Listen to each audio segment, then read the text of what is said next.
दोस्तों, आप सभी का हमारे YouTube चैनल मुखिया बाबा की पाठशाला में बहुत बहुत स्वागत है। आइए, इसके पहले जो वीडियो मैंने बनाया था वो यूपीएनएमएस का प्रश्न पत्र 2023 जो 2023 में पूछा गया था उसी के प्रश्नों को उठाया था और विस्तार पूर्वक उसकी व्याख्या की थी। तो विज्ञान जो उसका भाग है उसके बारे में बता रहे थे, उसके कुछ प्रश्न हो गए थे, शेष प्रश्नों को हम देख लेते हैं।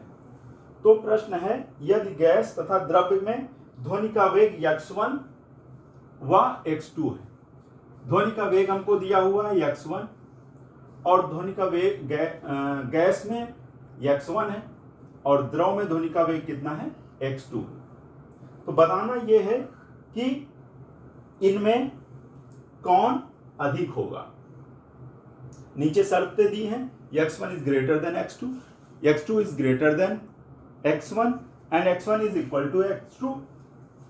इस प्रकार की जो है वो शर्तें दी हुई हैं। हमें करना क्या है, जरा हम ध्वनि के वेग को समझ लेते हैं।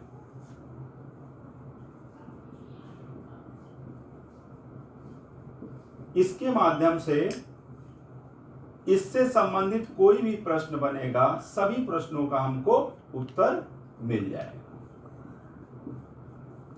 ठोस, द्रव, गैस।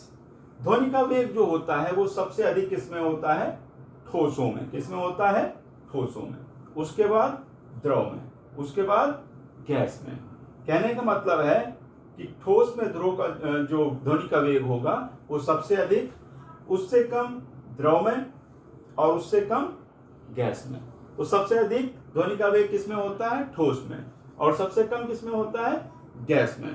तो इस प्रकार से हम सॉलिड सबसे अधिक, लिक्विड उससे कम और गैस उससे कम।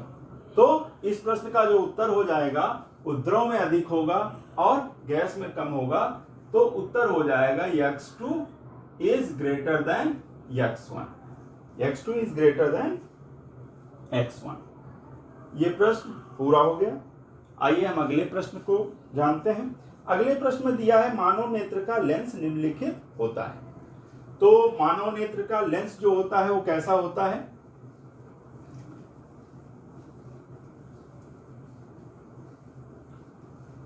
थोड़ा सा हम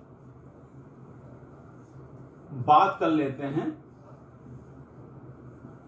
लेंस के बारे में। इसका उत्तर अभी हम बताएंगे कि क्या होता है, मानव नेत्र का लेंस कैसा होता है, लेकिन इसके बारे में पहले हम बात कर लेते हैं। लेंस मुख्यतः दो प्रकार के होते हैं। एक होता है उत्तल लेंस और दूसरा होता है अवतल लेंस। अवतल लेंस, ये जो दो लेंस होते हैं तो इसमें हम अवतल लेंस को अपसारी लेंस भी कहते हैं। क्या कहते हैं, ये बहुत इंपॉर्टेंट है क्योंकि ज्यादा जो प्रश्न पूछा जाता है वो अपसारी करके पूछा जाता है। अगर आपको नाम नहीं पता होगा तो कंफ्यूज हो जाएंगे। इसमें देखिए, औ अप, औ अप, लड़कों को याद नहीं रहता है। अब अपसारी और अभिसारी में बहुत कंफ्यूज हो जाते हैं। औ अप दोनों में आ है, इस वजह से ये क्या होगा, अवतल लेंस ही अपसारी लेंस होता है। उत्तल लेंस को हम कहते हैं अभिसारी लेंस। अभिसारी लेंस। तो जो हमारा अभिसारी लेंस होता है, ये अभिसारी लेंस या उत्तल लेंस क्या करता है, इसका अभिसारी शब्द का जो मतलब होता है वो होता है कि समांतर आती किरणों को एक जगह समेट देना, एक जगह समेटना या इकट्ठा करना। और अपसारी का मतलब होता है उसको क्या करना, हमें फैला देना। क्या करना है, फैला देना। तो ये हमारी अभिसारी की घटना है और ये अपसारी की घटना है। अब इसके बारे में हम समझते हैं कि मानव नेत्र में कौन सा लेंस लगा होता है। तो इसका उत्तर है उत्तल लेंस। कौन सा लेंस लगा होता है मानव नेत्र में, उत्तल लेंस लगा होता है। उत्तल लेंस मानवनेत्र में लगा होता है और इससे लेंस से संबंधित कुछ प्रश्न और बनते हैं, उनको देख लेते हैं।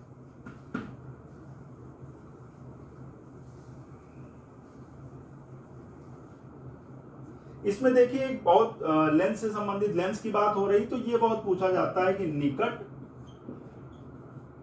दृष्टि दोष और दूर दृष्टि दोष। दृष्टि दोष, इसके बारे में हम थोड़ा सा समझ लेते हैं, इससे प्रश्न जरूर पूछा जाता है। तो देखिए निकट दृष्टि दोष और दूर दृष्टि दोष, सबसे पहले लड़के यही कंफ्यूज हो जाते हैं इसमें कि भाई ये होता क्या है। दोनों में एक ही जैसी बात होती है, एक में होता है निकट की वस्तुएं नहीं दिखाई देती और दूसरे में होता है दूर की वस्तुएं नहीं दिखाई देती। किसमें क्या होता है ये जानने के लिए हम क्या करेंगे, आपको रटने की बिल्कुल जरूरत नहीं। इसमें क्या आया, निकट, तो कैसी वस्तुएं नहीं दिखाई देंगी, दूर की वस्तुएं। कैसी नहीं दिखाई देंगी, दूर की वस्तुएं। उल्टा कर दीजिए, ये है दूर दृष्टि दोष, तो इसमें कैसी वस्तुएं नहीं दिखाई देंगी, पास की। कैसी नहीं दिखाई देंगी, पास की वस्तुएं। इसका मतलब है कि दूर दृष्टि दोष में पास की वस्तुएं नहीं दिखाई देंगी। अब बात यह आती है कि इन दोनों दोषों में हम किस लेंस का प्रयोग करते हैं। इसमें भी बहुत कंफ्यूजन हो जाता है कि भाई किस लेंस का प्रयोग करते हैं। तो देखिए हम आपको एक किसी शब्द के साथ उसको जोड़ के बता रहे हैं।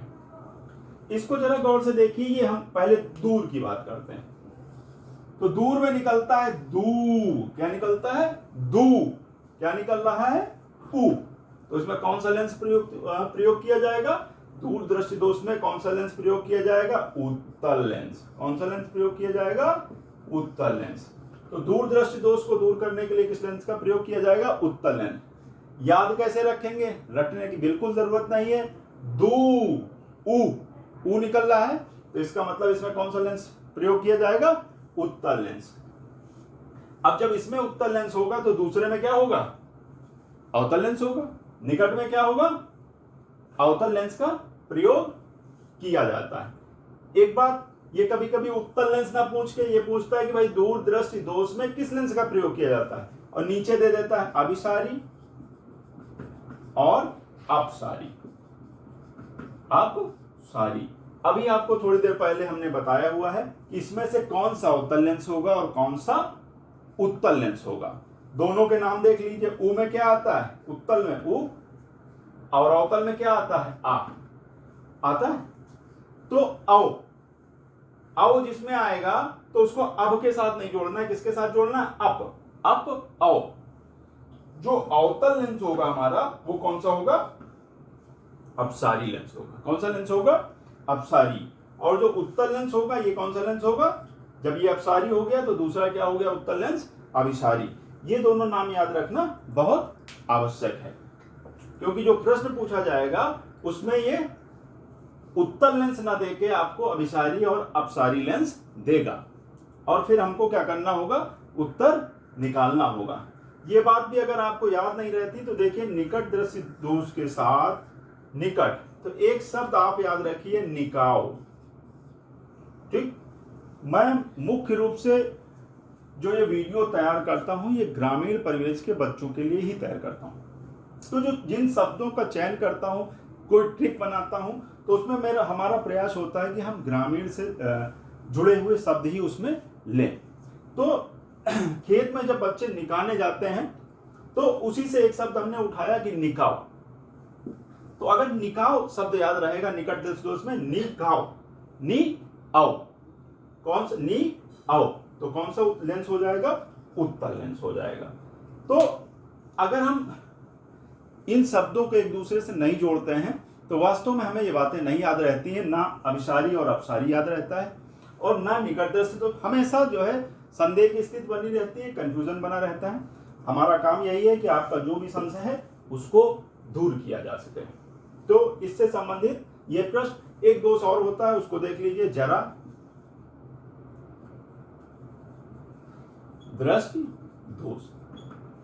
ये दोष एज बढ़ने के साथ साथ, उम्र बढ़ने के साथ साथ आ जाता है, जब हमारी जो संकुचन, आंख में जो संकुचन जो क्षमता होती है वो कमजोर हो जाती है। तो इसमें हम दुई लेंसी का प्रयोग करते हैं। इसमें उत्तल का भी प्रयोग होता है और अवतल का भी प्रयोग होता है इसको दूर करने के लिए। तो इसका उत्तर अब हम जान लेते हैं। मानव नेत्र का लेंस कैसा होगा? इसमें उत्तल नहीं दिया हुआ है, अपसारी दिया हुआ है। तो उत्तल को हम क्या कहते हैं? अभिसारी। तो इसका उत्तर क्या हो जाएगा? अभिसारी। ये ठीक। अगले प्रश्न की तरफ हम बढ़ते हैं। प्रश्न को डिटेल में बताने का एक ही उद्देश्य है कि आप इसके साथ साथ विज्ञान को पढ़ भी लें और जो इससे बनने वाले ढेर सारे प्रश्न हैं उनको जान लें, क्योंकि जो प्रश्न पूछा गया है उसी तरीके के प्रश्न पूछे जाते हैं। अगला प्रश्न है, निम्नलिखित में कौन सा मिलान सही है? इसमें जो पूछा गया है वो पूछा गया पंखे के ब्लेड की गति वृत्तीय गति है। फिर कहा गया है मार्च पास्ट करते हुए सिपाही की गति घूर्णन गति है। झूलते हुए बच्चे की गति सरल रेखीय गति है। सूर्य के चारों तरफ घूमती हुई पृथ्वी की गति दोलन गति है। गति से संबंधित पूछा गया है, तो हम गतियों के बारे में ही जान लेते हैं और उसके बाद इसका उत्तर अपने आप स्वयं हमको पता चल जाएगा। तो गति की स्थिति क्या होती है? हमारी सरल रेखीय गति,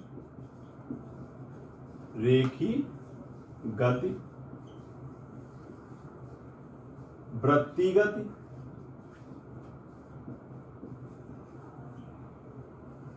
तीसरा घूर्णन गति,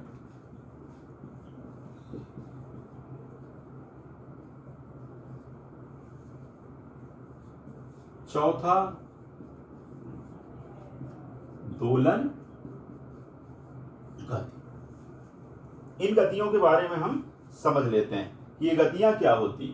तो देखिए, सरल रेखीय गति का एक उदाहरण के माध्यम से हम समझते हैं। जैसे सैनिकों को चलते हुए आपने देखा होगा, जब वो एक सीधी रेखा में चलते हैं, सरल रेखा में चलते हैं, तो उसको हम सरल रेखीय गति कहते हैं। आप एक सीधी रेखा में चले जाइए तो आप कैसी गति कर रहे हैं? सरल रेखीय गति कर रहे हैं। तो इसका उदाहरण हो गया जो सैनिकों का मार्च पास्ट।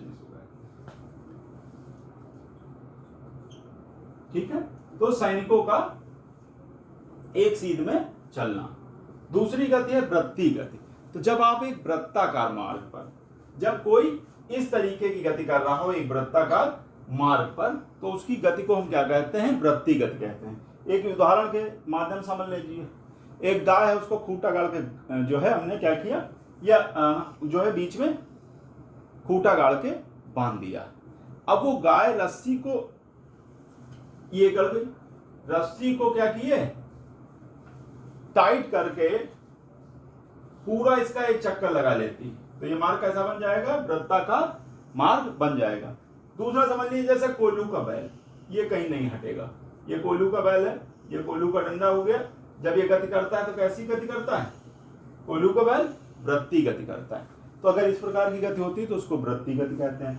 घूर्णन गति, घूर्णन गति का उदाहरण है लट्टू। सबसे बढ़िया उदाहरण लट्टू। ठीक, लट्टू को घूमते हुए देखा, अपनी धुरी पे घूमता है, स्थान नहीं बदलता है, तो ऐसी गति को हम क्या कहते हैं? घूर्णन गति। और पृथ्वी हमारी कैसी गति करती है? पृथ्वी कैसी गति कर रही है? अपने स्थान पे जो गति करती है पृथ्वी, वो कैसी करती है? घूर्णन। ठीक है। और जो परिक्रमा कर रही, जो परिक्रमा कर रही है उसमें कैसी गति कर रही है? वृत्तीय। कैसी गति कर रही है? वृत्तीय। अब आ जाते हैं दोलन गति। तो दोलन गति को भी हम एक उदाहरण के माध्यम से समझते हैं। घड़ी का पेंडुलम, ये एक नियत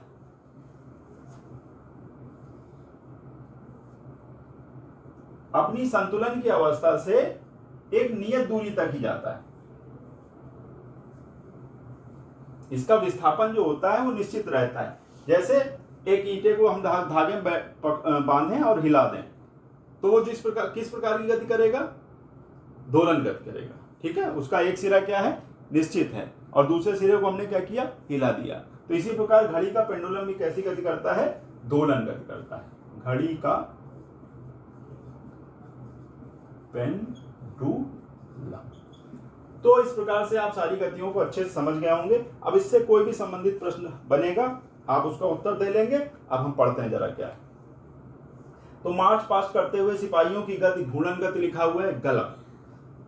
झूलते बच्चे की गति सरल रेखी गति लिखी हुई है, गलत। कैसी गति करेगा? दोलन गति करेगा वो। कैसी गति करेगा? दोलन गति। मार्च पास्ट करते हुए सिपाही कैसी गति करेंगे? सरल रेखी गति करेंगे। फिर आ जाइए, सूर्य के चारों ओर घूमती हुई पृथ्वी कह रहे दोलन गति करती, नहीं, वृत्ति गति। कैसी करती है? वृत्ति गति। तो इसका कौन सा मिलान सही है? पंखे के ब्लेड की गति। पंखा जो घूमता है कैसी गति करता है? ब्लेड की गति कैसी होती है? वृत्ति। कैसी गति होती है? वृत्ति। तो भाई ये हमारा वाला जो है उत्तर ये सही बैठ गया, पंखे के ब्लेड की गति। तो ये क्या हो जाएगा? इसका उत्तर सही हो जाएगा। देखिए इस प्रश्न के माध्यम से हमने पूरी जो हमारी गतियां होती हैं उनके बारे में जाना। तो जो इसमें प्रश्न दिया है उसी तरीके के प्रश्न पूछे जाते हैं। इस वजह से मेरे दिमाग में आया कि क्यों ना पहले हम इसी को अच्छे से पढ़ लेते हैं। तो अब अगले प्रश्न की बात करते हैं।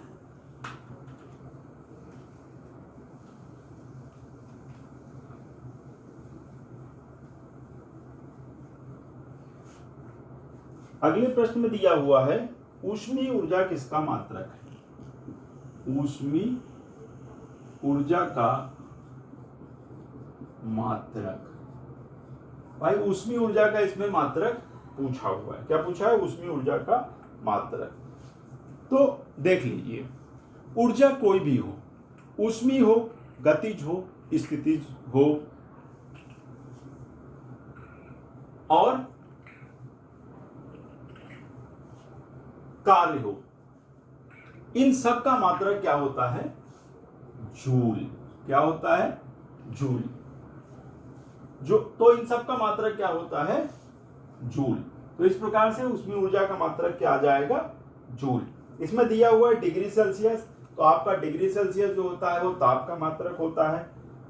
फिर दूसरा दिया है किलोग्राम। किलोग्राम जो होता है वो द्रव्यमान का मानक मात्रक कहलाता है, द्रव्यमान का मानक मात्रक। तीसरा दिया है जूल मीटर। ठीक, लास्ट। तो इस प्रकार से ऊष्मीय ऊर्जा का मात्रक क्या हो जाएगा? जूल। कार्य का मात्रक क्या हो जाएगा? जूल। गतिज ऊर्जा का मात्रक क्या हो जाएगा? जूल। स्थितिज ऊर्जा का मात्रक क्या हो जाएगा?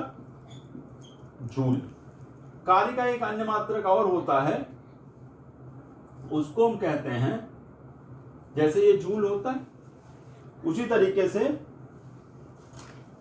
इसका मात्रक, कार्य का एक और मात्रक होता है,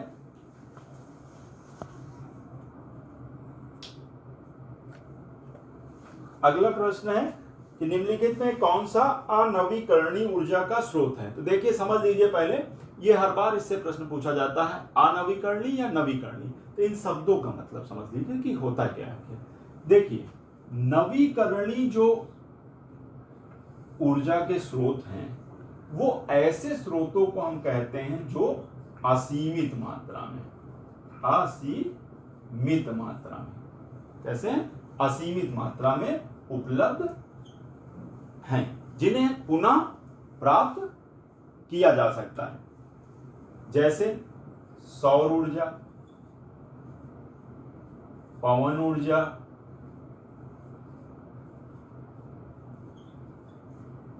भूताप ऊर्जा। इस प्रकार की ऊर्जाओं को, जैसे हमारी हवा हो गई, तो इस प्रकार की जो ऊर्जाएं हैं, ये हमारी हवा हो गई, सूर्य का प्रकाश हो गया, ये असीमित मात्रा में हमें उपलब्ध। इतनी जल्दी ये समाप्त होने वाला नहीं। लेकिन नवीकरणीय ऊर्जा में क्या आ जाता है? ऐसे स्रोत आते हैं जैसे पेट्रोलियम गैस। ठीक है, पेट्रोलियम गैस, इसमें पेट्रोल, डीजल, कोयला। तो पृथ्वी के अंदर से प्राप्त होने वाले ऐसे पदार्थ जिनकी मात्रा सीमित है, जो हजारों साल में तैयार होते हैं, तो उनको हम अनवीकरणीय ऊर्जा के स्रोत कहते हैं। नवीकरणीय ऊर्जा के स्रोत में सौर, पवन और भूताप ऊर्जा आती है। अब इस प्रश्न में जो पूछा गया है कि अनवीकरणीय ऊर्जा का स्रोत कौन है, तो पेट्रोलियम गैस है। कौन है? पेट्रोलियम गैस है। चलिए हम अगले प्रश्न को देख लेते हैं।